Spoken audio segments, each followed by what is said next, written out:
안녕하세요. 저는 30대 후반 서울에 살고 있는 한 기혼 남성입니다. 인생이 행복하면 세상이 분홍색으로 보인다고 하던데, 그 문학적인 말이 요즘 따라 무슨 뜻인지 알 것 같이 느껴지네요. 너무 행복한 시간을 보내고 있는 현재. 이런 행복을 막기까지 달려온 속상한 사연들이 있어서 사연을 써보게 되었습니다. 제가 얼굴에 흉이 있어서 사람들의 시선을 잘 받는 편인데요. 혹시라도 저 같은 분들이 계시다면 제 사연을 듣고 기운을 내셨으면 해서 적어보기도 합니다. 편안한 마음으로 들어봐 주세요. 저는 폐가 안 좋아서 호흡기 질환을 앓고 있습니다. 선천적인 건 아니고요. 사실 중학생 때 어떤 일 때문에 사고를 당해서 생긴 병환이에요. 그때가 아직도 생생히 기억나는데 중간고사를 앞두고 학교를 일찍 마친 후 집에서 공부를 하고 있었습니다. 근데 열어둔 창문으로 무슨 탄 냄새가 솔솔 들어왔어요. 알고 보니 윗집에서 불이 난 거더라고요. 부모님이 집에 안 계시고 저만 있었는데 그 냄새를 맡자마자 심상치 않은 불길이라 생각을 했고 빨리 도망치려고 집을 나섰습니다. 비상구 계단으로 뛰어가려는데 그 순간 위층에서 아이의 울음소리가 들렸어요. 솔직히 망설이지 않았다면 거짓말입니다. 하지만 학교에서 배운 도덕 때문인지 그 나이에는 정말 어른이라면 상상도 하지 못했을 용기가 생겨서 문득 저만이 그 아이를 구할 수 있다는 생각에 사로잡혔었어요. 그래서 한 10초 고민하다가 위층으로 뛰어 올라갔습니다. 위층에는 제가 있는 아래층보다 훨씬 검은 연기로 가득했어요. 불길의 근원지가 잘 보이지 않았을 정도였습니다. 그 와중에도 저는 아이 울음소리만 찾아서 자세를 낮춰 기어갔고 열린 현관문 앞에 주저앉아서 기침을 하고 있는 아이를 발견했어요. 아이는 숨이 넘어갈 듯 울면서 기침을 했습니다. 저는 서둘러 그 아이를 안고서 비상구로 돌아갔어요. 당시 제 눈에 보인 건 아이밖에 없었기 때문에 아이 부모가 집안에 있었는지 어디 있었는지 모르고 그냥 나와버렸습니다. 다행히 아이 부모님은 소방관으로부터 구조가 되어서 실려 나왔어요. 연기 때문에 질식만 했지 숨은 붙어 있었습니다. 그날 저는 5살 아이를 구했다는 것에 소방관들과 이웃들에게 엄청 칭찬을 받았고 뜻하지 않게 시민상도 수여를 받았어요. 사람을 구한 건 기쁜 일이었지만 역시 무모한 짓에는 대가가 따르는 법인가 봐요. 제가 그날 연기 속을 그냥 뛰어드는 탓에 폐가 많이 손상되어서 호흡기 질환이 생겨버렸어요. 이마에도 화상으로 인한 영구적인 흉터가 생기고 말았고요. 근데 그 흉터가 좀 보기 흉해서 저는 항상 앞머리를 좀 길게 내리고 다녔습니다. 하지만 후회한 적은 없었어요. 그래도 한 생명을 구한 셈이잖아요. 아이도 구했고 아이가 무사히 부모 품에 돌아갔고 아이 부모도 탈 없이 깨어났고 다 괜찮았는데 한 가지 예상치 못한 문제가 있었어요. 바로 그 아이의 부모 되는 사람들의 문제였죠. 딱히 그 집에 감사 인사를 바란 건 아니었지만 그래도 우리는 이웃이고 제가 아이의 목숨을 살린 것이니 솔직히 아이 부모님께서 인사를 올 줄 알았습니다. 이건 사실 저희 부모님 생각이었으나 저 또한 부모님이 그렇게 말씀하시니 아이의 부모님의 태도가 좀 아쉽기는 하더군요. 심지어 부모님은 제가 다치기까지 해서 더 화를 내셨는데 거기다가 아이 부모님께서 다 탄 집을 복구해놓고 바로 이사를 가버렸어요. 그 이후로 그 집은 쭉 비어 있었습니다. 저희도 그 집이 이사 갔다는 걸 소문 들어서 알게 되었어요. 그때는 제가 그저 괜찮다며 부모님 마음을 애써 달래놨었는데 그 사람들이 도망가면서부터 그게 다 무용지물이 되어버린 셈이었습니다. 부모님은 그때부터 사람들이 화제 얘기만 꺼내면 대놓고 그 아이 부모님을 욕했어요. 그리고 제게도 한 번씩 나무라셨습니다. 사람들이 어쩜 그렇게 매정하다니? 누가 보상을 바란 건 아니지만 감사 인사하는 게 그리 어렵나? 목에 금태라도 둘렀다니? 나 참 어처구니가 없어서 이 아파트가 불경하다는 듯이 홀라당 떠나버린 게 너무 우습지 않아? 이래서 착한 사람들만 호구된다는 거야. 아유, 속 터져. 엄마, 난 괜찮아. 이미 지난 일이고 또 그 집에선 기억하기 싫은 트라우마일 거잖아. 일부러 우리한테 나쁜 마음 보이고 싶어서 그런 건 아닐 거니까 우리가 이해하자. 그럼에도 부모님은 그 사람들이 도망치듯 달아난 걸 재수없어 했어요. 말했다시피 보상 욕구가 아니라 아무래도 제 얼굴에 난 상처를 볼 때마다 속상하신 것 같았습니다. 그 아이의 부모님이라도 원망해야 그나마 갑갑한 속을 달랠 수 있으셨을 겁니다. 그럴 때마다 저는 늘 부모님 앞에서 괜찮은 척을 했어요. 저라도 씩씩해야 부모님께서 속상한 마음을 빨리 털어낼 수 있지 않을까 싶었거든요. 그땐 부모님 가슴에 박은 대못을 제가 씩씩하게 살면 빼낼 수 있는 줄 알았습니다. 그러다 보니 정작 제 감정은 묻혀갔어요. 저도 사람인데 저라고 제 얼굴 망가진 것이 안 속상하겠습니까? 저 또한 매일 거울을 볼 때마다 이마에 붉게 새겨진 흉터로 인해 자존감이 떨어졌어요. 그건 나이가 들수록 심해졌는데요. 주변에서 제 상처의 사정을 잘 알던 중학교 때는 굳이 제가 말하지 않아도 다들 제게 말이나 행동을 조심해줬어요. 그러나 그때와 달리 고등학교를 가면 매번 제 상처에 대해 설명을 해줘야 했습니다. 그것도 한두 번이지. 제 상처를 힐끔거리는 사람마다 설명을 해주고 동정을 받으려고 하니까 지치더라고요. 그러한 행동은 결국 제 자존감만 바닥을 치게 만들었고 아무리 남들에게 설명해도 끝도 없이 불쾌한 시선을 받고 살아야 되는 제 인생이 불행하게 느껴졌어요. 그래서 어느 순간부터 모자를 쓰고 다녔습니다. 어딜 가나 고개를 숙였고 남들 등에 숨은 채 있는 듯 없는 듯 그렇게 사회생활을 했어요. 사람더러 마음을 긍정적으로 먹어야 실제 몸도 건강하다고 하잖아요. 근데 저는 자존감이 한참 바닥을 쳤으니까 당연히 제가 하는 모든 생각은 부정적일 수밖에 없었는데요. 그 때문인지 화재 사고의 후유증으로 발병된 호흡기 질환이 더 심해졌습니다. 조그만 좁은 공간을 가게 되면 제 몸이 감당하지 못해서 숨을 헐떡이게 되었어요. 숨쉬기가 힘들더라고요. 흡입기가 없으면 일상생활이 불가능해질 만한 몸뚱어리로 나이만 먹어갔습니다. 저는 아마 고등학교 친구들 사이에서 항상 자신감이 없고 의기소침해 있는 학생으로 기억되어 있을 거예요. 물론 친구 한 명을 못 사귀어서 모두가 저의 존재를 기억 못할 수도 있겠네요. 저는 이 소심한 성격을 달고 어렵게 고등학교를 졸업했습니다. 학교 교내에 있을 때 말고는 주야장천 모자를 쓰고 다녔더니 젊은 나이에 약간의 탈모기도 생겨서 병원을 다니곤 했어요. 그때는 정말 하늘이 원망스럽더라고요. 저는 그저 사람을 구하는 선량한 일을 했을 뿐인데 왜 이렇게 인생이 내리막길이 되어버렸는지 억울했어요.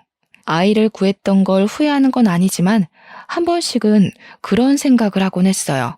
내가 만약 아이를 안 구했다면, 그래서 얼굴에 흉도 없고 호흡기 질환도 없었다면 지금보다 더 좋은 삶을 살았을까 하는 생각 말이죠. 그러나 그 생각은 늘 들자마자 바로 고개를 내저어 버려요. 그날 아이를 구하지 않았다면 저는 무사했겠죠. 그러나 제 마음은 아이를 모른 척했던 죄책감에 다른 방향으로 괴로워하고 있었을 겁니다. 그건 또 그거대로 끔찍했을 거라 생각을 해요. 차라리 내가 소심해지는 걸 택하는 바람에 제 일생이 이렇게 이어져 오는 걸 저는 원망도 할 수가 없었습니다. 그렇게 누구의 탓도 하지 못하고 저만 수면 아래로 가라앉고 있는 기분을 감당했어요. 저는 대학 입시도 포기하고 35살까지 10년 넘게 배달 아르바이트나 하면서 살았어요. 고등학교 다닐 때 얼굴 가리기 바쁜 데다가 그렇게 엉망인 속을 가지고 있었는데 어떻게 공부를 제대로 했겠습니까? 대학을 들어갈 성적에 못 미치기도 했지만 한편으로는 대학을 가서 또 제 흉터를 새롭게 볼 또래 친구들의 시선을 견딜 자신이 없었어요. 그래서 되는 대로 시작한 아르바이트가 오토바이 배달이었는데 제가 처음으로 혼자 노력해서 이룬 것이 원동기 운전면허 따는 것이었습니다. 부모님은 제가 공부를 안 하고 돈을 버는 것에 대해 마음이 안 좋으셨지만 부모님 눈에도 제가 많이 의무해 보였는지 하고 싶은 걸 하게 내버려 두셨어요. 아무래도 제가 괜찮다고 하는 걸 믿지 않았던 모양이에요. 역시 자식만 보는 부모님 눈은 못 속이나 봅니다. 저는 이왕 시작한 아르바이트를 잘 해내려고 했어요. 그러나 뭐든 처음엔 실수가 있는 법이더라고요. 제가 그만 교통사고가 나버렸지 뭡니까. 음주 차량인지 뭔지 차선을 벗어난 차를 피하려다가 전날에 온 빗물에 오토바이가 미끄러져서 온몸이 쓸리는 사고를 당했어요. 저는 그대로 바닥에 쓰러졌고 주변 사람들의 신고로 구급차를 타고 응급실로 가게 되었습니다. 다행히 어디 부러진 곳은 없었어요. 찰과상만 생긴 상황이라 저는 의식을 잃지도 않았고 그 때문에 굳이 부모님께 이 사실을 알리지도 않았습니다. 그런데요, 제가 거기서 뜻밖의 인연을 만나게 되었어요. 한 번도 뵌 적 없는 응급실 간호사였는데요. 그 응급실 간호사가 신규였는지 엄청 뚝딱거리더라고요. 제가 아플까봐 과하게 조심히 드레싱 해주는데 솔직히 엄청 귀여워서 눈길이 계속 갔습니다. 토끼같이 생겨서는 하나 할 때마다 아프면 말해달라는 말을 반복하더라고요. 그 모습이 되게 예뻐 보였어요. 그래서 저도 모르게 생각지도 못한 용기가 튀어나가 버렸습니다. 실수로 저녁 같이 먹을 수 있냐고 말을 걸어버린 거예요. 말을 뱉자마자 저 또한 깜짝 놀라서 실언을 했다고 말을 정정했는데 정작 간호사한테서 오는 대답은 저를 더 놀라게 만들었습니다. 간호사가 활짝 웃으면서 너무 좋다고 그러자고 하는 거 아니겠습니까? 자기 퇴근 시간 얼마 안 남았으니까 저더러 멀리 가지 말고 근처 카페에 있어달라고 하대요. 갑작스레 잡힌 맞선 느낌에 좀 많이 얼떨떨했습니다. 그래서 저는 본의 아니게 마음에 드는 간호사분과 저녁을 먹는 찬스를 얻게 되었어요. 그 간호사는 대화를 나눠보니 더 괜찮은 사람이었습니다. 웃기도 잘 웃고 혼자 쫑알쫑알 말도 잘하고 저와 다르게 굉장히 밝고 활력이 넘치는 여자였어요. 왠지 모르게 한참 젊은 분위기도 나서 20대인 건 알겠지만 그래도 나이를 한번 물어봤습니다. 그리고 저는 깜짝 놀라고 말았어요. 간호사 나이가 저보다 무려 10살이나 어리더라고요. 그 사실을 알자마자 속으로 좋아했던 마음을 접어버렸습니다. 35살 먹은 아저씨가 감히 25살한테 마음을 품다니 스스로 죄책감까지 느껴졌어요. 그래도 착한 간호사분은 저한테 또 어디 아프면 자기한테 물어보라고 전화번호까지 내주었습니다. 그렇게까지 신경을 써주는 것에 진심으로 고마워서 인사를 드린 후 저는 딱히 연락하지 않았어요. 감히 찝쩍거리는 아저씨로 보일 테니까 차마 그럴 수가 없었습니다. 그렇게 한 달 지났는데요. 여전히 오토바이 배달을 하면서 시간을 보내던 중에 간호사한테서 먼저 연락이 왔어요. 겨우 한번 본 게 다니까 그리 반가운 사이는 아닌데도 저는 왠지 모르게 마음이 들떴습니다.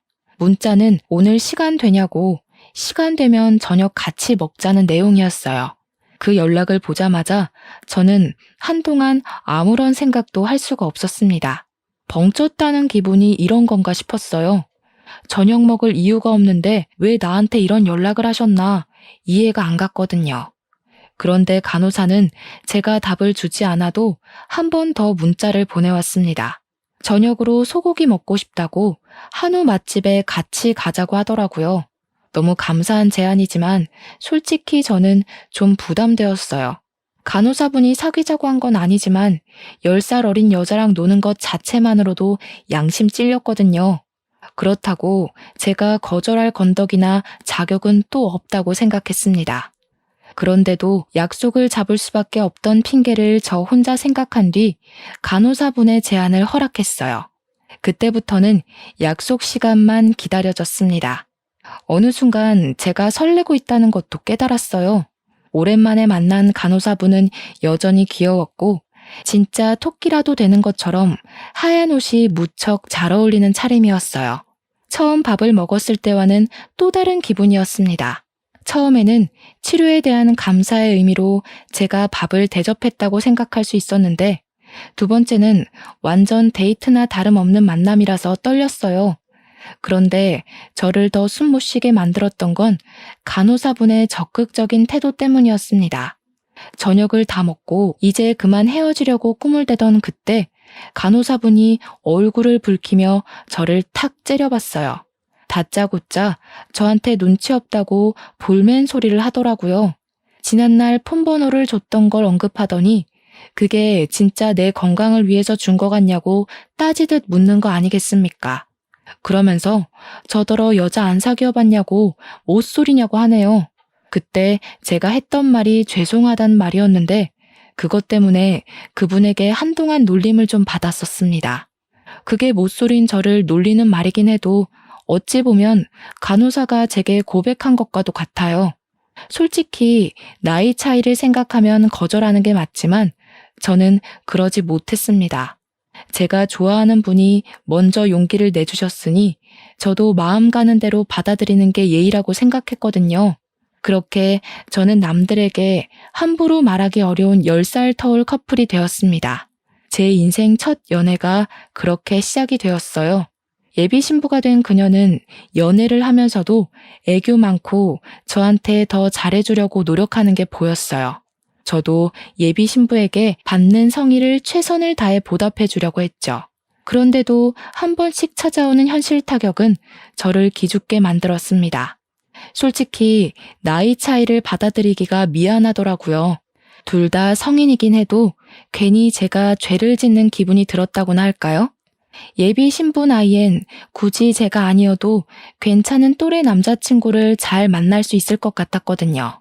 물론 이런 마음을 갖고 있는 것도 미안한 일이었지만 그녀의 부모님을 생각한다면 제 존재가 민폐 같다는 생각을 가끔씩 합니다.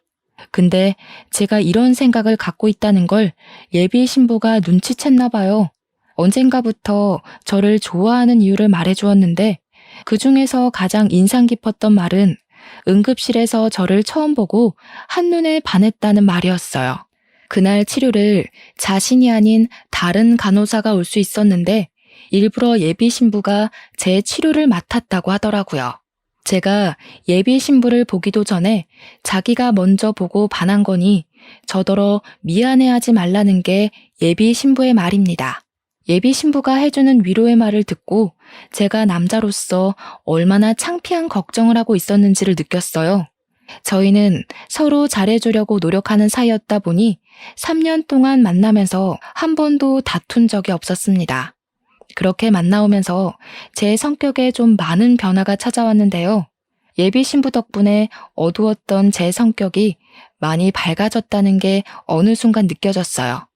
저는 말씀드렸다시피 사고로 인해 생긴 후유증 때문에 매사에 비관적이고 소심한 편이었거든요. 그런데 긍정적인 예비 신부를 만난 덕분에 저도 뭔가 할 수 있는 사람이란 걸 깨달았어요. 예비 신부가 배달하는 저를 보고 어느 날 전문직을 가져보는 게 어떠냐는 말을 하더라고요. 제가 사고 날까봐 늘 노심초사하고 산다는 예비 신부 말이 멈춰있던 제 장래를 다시금 움직이게 해줬습니다. 저는 고졸을 뽑아주는 회사에 지원서도 넣어보고 딸 수 있는 자격증 등을 알아보면서 배달 아르바이트를 벗어날 방법을 찾았어요. 저희 부모님도 저보고 연애하냐면서 사람이 생기 있어졌다고 엄청 좋아하더라고요. 모두가 이렇게 좋아하는 나의 변화를 왜 그렇게 겁을 먹고 숨기만 했었나 뒤늦게 후회가 되었습니다. 예비 신부 덕분에 제 얼굴에 있는 흉터도 남들 시선 때문에 숨을 만큼 창피하지가 않았어요. 정말 괜찮아진 건 아니지만 타인의 눈초리를 극복할 만한 여유가 생긴 느낌이었습니다. 예비 신부를 만나고 긍정적으로 변하는 제 모습이 저도 마음에 들었어요. 꾸준히 지원서를 넣다 보니 정규직은 아니지만 중소기업 계약직으로 취직이 되었는데 그것만으로도 제게는 경사나 다름없었습니다.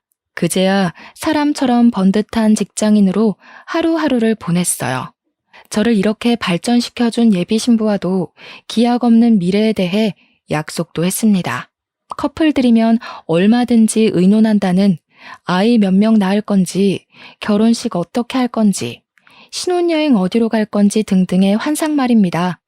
직장 생활에 적응이 되어가면서 동시에 예비 신부랑 행복하게 가정 꾸려서 잘 살고 싶은 욕심도 점점 커져갔어요.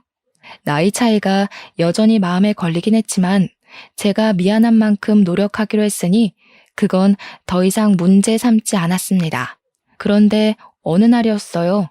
예비 신부가 연락 와서는 대뜸 큰일 났다고 목소리를 떨더라고요. 왜 그러냐고 물어봤더니 예비 신부 엄마가 나랑 연애하는 걸 알게 됐다는 거 아닙니까? 우리 나이 차이를 듣고서 예비 신부 엄마가 뒤로 넘어가려고 했다네요. 그러면서 더 볼 것도 없다고 당장 헤어지라고 했는데 예비 신부가 싫다고 우겼다는 거 아닙니까? 거기다 대고 저는 확신을 줄 수가 없었어요. 예비 신부를 진심으로 책임지려고 했던 제 의지는 쉽게 금이 가고 말았습니다. 왜냐면 예비 신부 엄마의 마음을 이해했기 때문이에요. 아직 정식으로 인사도 안 드렸는데 벌써 의기소침해버렸어요. 그런데 그 뒤로 던져져 오는 예비 신부 말에 저는 또 한 번 당황하고 말았는데요. 오히려 기회일지도 몰라. 오빠, 우리 엄마랑 같이 밥 먹자. 엄마가 오빠를 잘 몰라서 그래. 직접 보고 대화하다 보면 엄마도 분명 우리 허락해 주실 거야. 그 소리를 듣는데 저는 영 확신이 안 섰습니다. 저 그렇게 잘난 놈 아니라는 거 제가 제일 잘 알거든요. 얼굴에 흉 있는 건 물론 화재 사고 탓에 몸 상태도 안 좋고 나이는 많은데 모은 돈은 없고 직장도 변변찮고 그런 아저씨 같은 남자가 한참 청춘인 딸을 넘본다면 제가 예비 신부의 엄마라고 하더라도 저를 도둑놈 취급했을 것 같아요. 그래서 저는 예비 신부의 제안을 거절했습니다. 제 생각이 이렇다는 걸 말해줬어요. 그랬더니 예비 신부 입장에선 저의 용기 없는 태도만으로는 약속을 파할 이유가 안 되었나 봅니다. 예비 신부는 오히려 자신의 직감을 믿으라면서 약속을 덜컥 잡아버렸어요. 할 수 없이 예비 신부 엄마를 만나야 했습니다. 그래도 최대한 잘 보이고자 새 옷도 사입고 예비 신부 엄마에게 드릴 작은 선물도 준비했어요. 사실 예비 신부가 이혼 가정입니다. 그래서 예비 신부 엄마한테 점수를 딴다면 마음 편히 예비 신부와 미래를 그릴 수 있었어요. 그래서 제가 더 긴장을 하기도 했습니다. 그러나 예상했던 대로 어머님은 저를 진짜 싫어했습니다. 그래도 나름 늙어 보이지 않으려고 예비 신부가 맞춰주는 코디로 입고 나갔는데 애초에 어머님한테는 그게 문제가 아니었던 거예요. 그쪽도 우리 딸이랑 안 어울린다는 거 알죠? 모를 리가 없을 텐데 딱 봐도 삼촌 조카 사이 같구먼. 가볍게 만나는 것까진 간섭 안 할 테니까 결혼은 당연히 안 된다는 거 알아요? 어머님은 제 선물을 받지도 않고 자리에서 일어났어요. 저는 아무 말도 할 수 없었고 예비 신부는 어머님을 붙잡으면서 더 얘기해보자고 매달렸습니다. 넌 왜 갑자기 안 하던 짓을 하고 그러니? 10살 많은 아저씨한테 시집이 가고 싶어? 직장이 제대로 된 것도 아니고 나이를 이만큼이나 먹었는데도 너보다 잘난 게 없잖아. 내가 너 이런 남자한테 시집 보내려고 소중하게 키운 줄 알아? 얼른 마음 접어. 예비 신부는 자기 나름대로 성질이 났는지 어머님한테 대들려고 했어요. 상황이 악화될 것 같아서 저는 지켜보지만 않고 자리에서 일어났습니다. 바로 어머님 앞에가 무릎을 꿇었어요. 제가 많이 부족하고 못난 놈인 거 압니다. 이런 저를 이만큼이나 끌어올려준 사람이 예은이에요. 예은이는 저를 살려준 거나 마찬가지입니다. 어머님, 저 예은이를 위해서라면 제 목숨 내놓고서라도 뭐든 다 할 수 있어요. 어머님이 어떤 마음으로 저희를 반대하는지 알지만 저 한 번만 믿어주시면 안 될까요? 양심이 없어도 너무 없네. 이게 무릎 꿇는다고 될 일이에요? 나한테는 내 자식 인생이 걸린 일이라고요. 아니 그리고 사정을 할 거면 그 얼굴에 흉터나 수술하고서 나타나던가.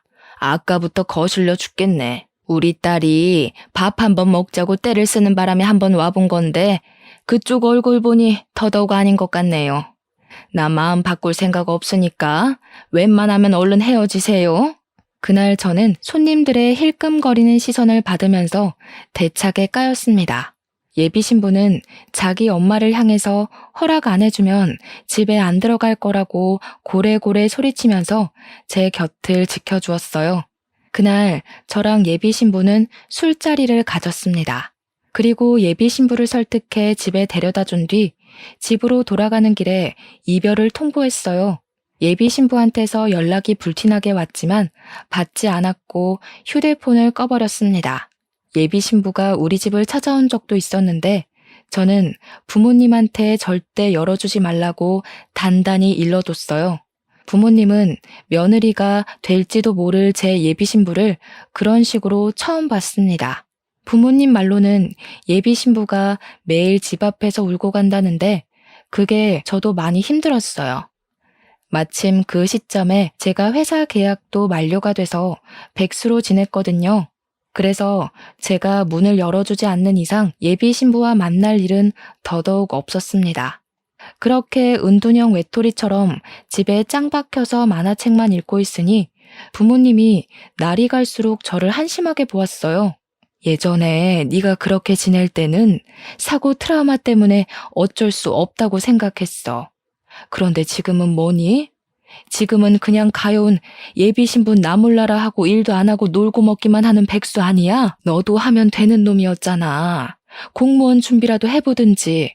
엄마가 매일같이 공무원으로 잔소리할 때는 그저 그게 아무나 되는 건 줄 아나 생각하면서 귓등으로 듣고 넘겼습니다. 근데 그 주 주말쯤이었어요. 여전히 제 전화기를 괴롭히고 있던 예비 신부의 문자가 왔었는데요. 평소엔 읽고 무시하면서 가슴앓이를 했었습니다. 그러나 그날 온 연락만큼은 무시할 수가 없더라고요. 예비 신부 하는 말이 자기 엄마가 그랬는데 제가 공무원같이 안정적인 직장이 있으면 저와 예비 신부의 관계를 결혼까지 허락해준다고 했다는 거 아닙니까? 그러면서 예비 신부가 자기를 위해서 한 번만 노력해 줄 수는 없냐고 마지막 애원을 짜내서 보낸 문자였어요. 그때부터 저는 다시 희망을 갖고 바로 다음날 공무원 시험 준비에 돌입했습니다. 예비 신부한테 답장도 해줬어요. 공무원 합격하면 그때 당당하게 만나겠다고 당장은 만남을 미뤘습니다. 그렇게 9개월 동안 정말 앞만 보고 달렸어요. 제가 공무원 한다고 하니까 부모님이 적극적으로 지원해 주셨습니다. 덕분에 9개월 만에 9급 공무원 합격이란 영광을 얻게 되었어요. 우리 엄마가 엄청 좋아하더라고요. 그거 보라면서 하면 되는 거 아니냐고 말이죠. 기쁜 건 저도 마찬가지지만 엄마한테 한 가지 미안한 게 있었는데 사실 제가 이 공부를 예비 신부 때문에 한 거잖아요. 본의 아니게 찬물을 끼얹은 셈이었지만 말했습니다. 엄마, 사실 예비 신부가 시켜서 공무원 공부 시작한 거야. 미안해. 엄마 아들 진짜 호구 같지? 아이고, 부모보다 예비 신부가 더 좋냐? 도대체 얼마나 대단한 아가씨길래 그래? 얼굴은 참 앳되고 예쁘게 생겼던데 결혼할 거니? 그럼 빨리 좀 소개해줘. 보니까 너 못지않게 아가씨도 우리 아들 많이 좋아해주는 것 같은데. 어쨌든 엄마는 며느리로 합격이다. 부모도 못 바꿔놓은 너를 변화시켰으니 당연히 합격이지. 오, 고마워. 근데 있잖아. 엄마도 나를 도둑놈이라 생각할지도 모르겠는데 사실 예비 신부가 나보다 10살 어려. 어머, 뭐? 우와, 우리 아들 능력이 그렇게나 좋았어? 도대체 어디서 그렇게 예쁘고 참한 아가씨를 꼬셨대? 우리 아들도 이 엄마한텐 물가에 내놓은 애 같은데 그 아가씨는 완전 아기 같겠다. 엄마가 딸이 너무 갖고 싶었거든. 너무 기대된다. 언제 밥 먹을까? 제 얘기를 들은 엄마는 좀처럼 들뜬 마음을 감추지 못했어요. 10살 차이라고 말해줘도 별로 놀라는 기색도 없었습니다. 아무래도 10살 어린 배우자 집안이 좀 더 타격이 크겠죠. 아무튼 그래서 예비 신부와 재회를 하자마자 얼떨결에 저희 집 인사 날짜도 정해버렸습니다. 부모님한테 예비 신부를 인사시켜 주었어요. 그랬더니 엄마가 상상 이상으로 예비 신부를 너무 좋아해줘서 제가 다 민망했습니다. 그럼에도 말릴 수 없었던 건 예비 신부 또한 저희 부모님을 너무 좋아해줬기 때문이었어요. 양쪽 다 초면인데도 예비 신부는 마치 우리 집에 몇 번 와본 사람처럼 해맑게 부모님 뒤를 쫓아다녔습니다. 그런 예비 신부가 너무 사랑스러웠는지 엄마는 끝내 파격적인 제시를 했어요. 예은이가 우리 집 식구만 돼주면 이 엄마가 집도 바로 해줄 수 있어. 너희 아직 집 살 만한 돈 못 모았잖아. 합가는 불편하니까 꿈도 꾸지 말고 신혼 분위기 제대로 즐기게 바로 분가해라. 좀 당황스러워서 저도 모르게 엄마가 무슨 돈이 있어서 집을 해준다고 하냐고 조용히 물었는데요. 제가 몰랐던 사실이 하나 있더라고요. 엄마가 외할아버지한테 받은 아파트가 있는데 여태 그걸 월세 주면서 갖고 있었대요. 계약 기간 끝나면 저희더러 들어가서 살라고 하대요. 너무 좋아요, 어머님. 그 아파트 정말 비싼 곳 아니에요? 저희 집 형편으로도 감히 꿈도 못 꾸는데 정말 감사합니다. 제가 남편복, 시댁복을 단단히 타고났네요. 저는 저도 몰랐던 엄마 재산을 알고서 벙쪄있느라 잠시 아무 말도 못했습니다. 그 와중에 예비 신부는 너무 좋아하면서 빨리 결혼하고 싶다고 하는데 그걸 보니까 솔직히 저도 결혼이 막 기다려지더라고요. 그래도 아직 한 가지 걱정되는 건 예비 신부 엄마였어요. 혹시 내가 공무원 못 해낼 거라 생각해서 예비 신부랑 영영 떼어놓으려고 그런 제안을 한 건 아닌가 싶었거든요. 그게 맞는다면 분명 다른 이유를 다시 대서라도 끝까지 저랑 예비 신부를 반대할 거라 생각했어요. 그러나 저의 이런 생각 또한 착각이었습니다. 어머님은 뱉은 말에 책임을 지시는 분인지 제가 공무원 합격했다고 하니까 상견례를 하자고 하더라고요. 그때 이미 저랑 예비 신부는 이제 다 되었다고 생각을 했어요.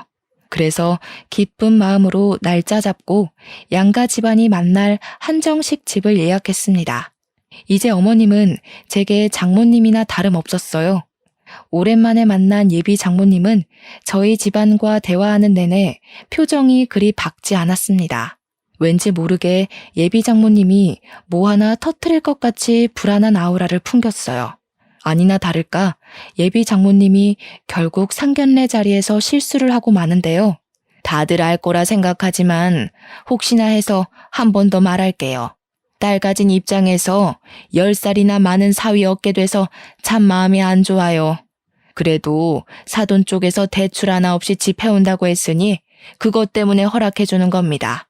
쥐뿔도 없었으면 끝까지 반대했을 거라는 거 알았으면 해서요. 이쯤이면 부모님도 제가 환영받지 못했던 사위라는 걸 단번에 알았을 겁니다.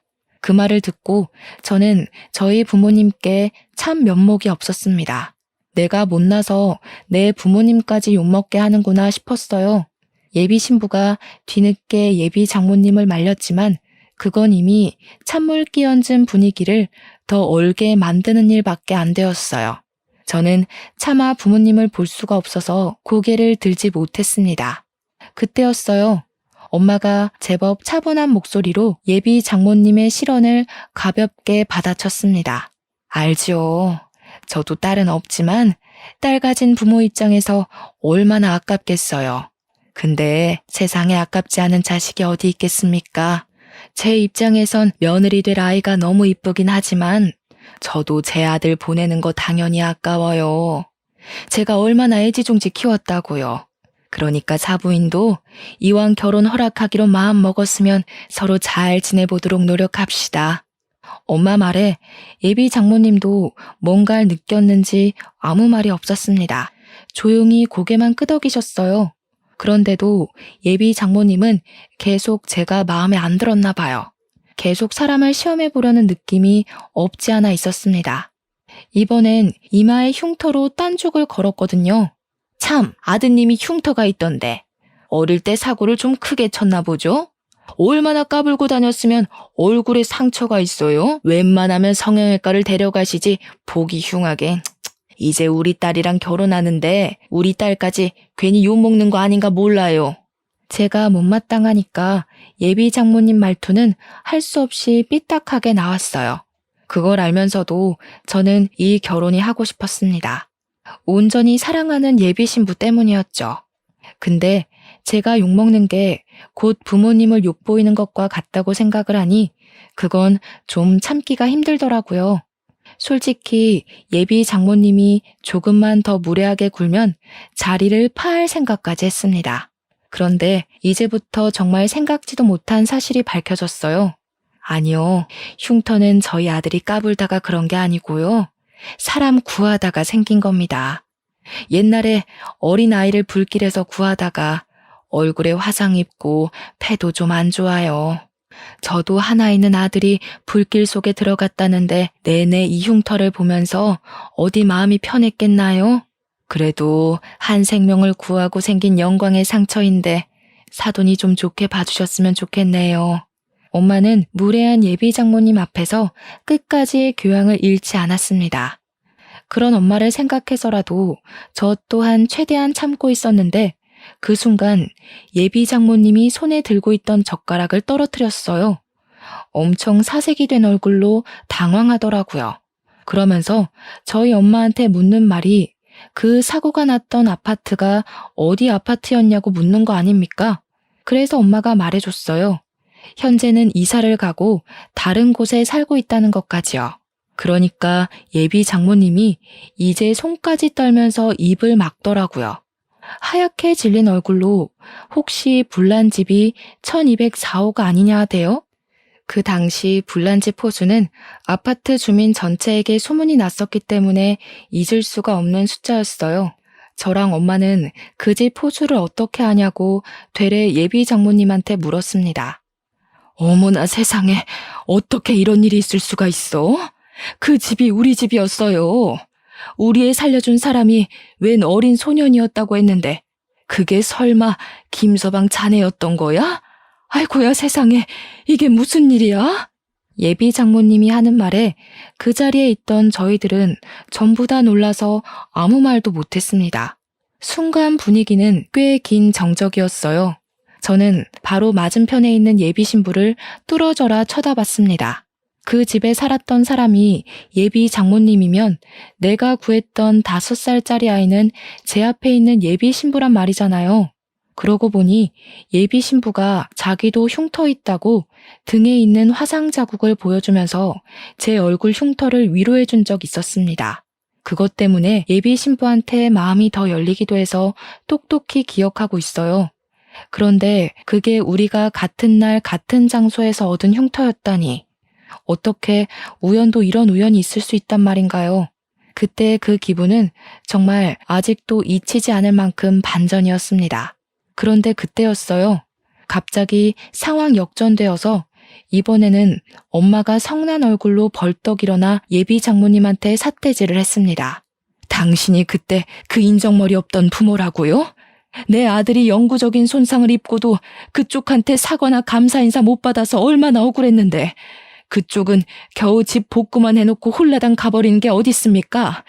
생명의 은인을 나 몰라라 하고 도망간 사람이 지금 이 자리에서 양심을 논했던 거예요? 예비 장모님은 식겁해서 우리 엄마를 따라 자리에서 일어났습니다. 그러더니 양손 공손히 모으고 고개를 연신 숙이더라고요. 두 손을 싹싹 빌기까지 했습니다. 정말 죄송합니다. 입이 10개라도 할 말이 없네요. 사실 제 전남편 되는 사람이 변변찮은 직업도 없는 한량의 도박만 즐기던 사람이었습니다. 당시 제가 집안 먹여 살리려고 밖에서 일을 했는데 우리 딸애가 배고팠는지 라면을 끓여 먹다가 사고가 난 거예요. 이때부터 저희 엄마도 물론 저 또한 벙찌고 말았습니다. 그리고 사고에 대해 자세한 경위도 몰랐던 예비 신부 또한 저희 집처럼 놀란 얼굴을 하고 있었어요. 듣자 하니 그랬습니다. 예비 장모님은 그날 전 남편이 딸과 함께 있는 줄 알았다고 했어요. 마침 예비 장모님이 퇴근하고 귀가를 하던 시간이었는데 문 열고 들어가자마자 집안에는 이미 자욱한 연기가 가득했고 딸 울음소리밖에 안 들렸답니다. 놀란 예비 장모님은 식겁해서 죽을 힘을 다해 집에 있는 딸을 찾아 다시 현관 밖으로 내달렸는데 한쪽에 쓰러졌던 전 남편을 밟는 바람에 그만 넘어지게 되었고 끝까지 나서지 못하고 기절을 해버렸다고 해요. 그 덕에 어찌어찌 기어나온 5살짜리 어린애만 울면서 문 밖에 덩그러니 앉아 있었던 겁니다. 그걸 제가 뒤늦게 뛰어올라가 발견했던 거고요. 나중에 발견된 사실인데 예비 장모님 전 남편은 도박장 다니느라 바깥 출입이 많았대요. 불이 났던 그날은 도박 때문에 돈을 다 잃고 집에 와서 술만 진탕 먹다가 술 취해 잠들어 있었답니다.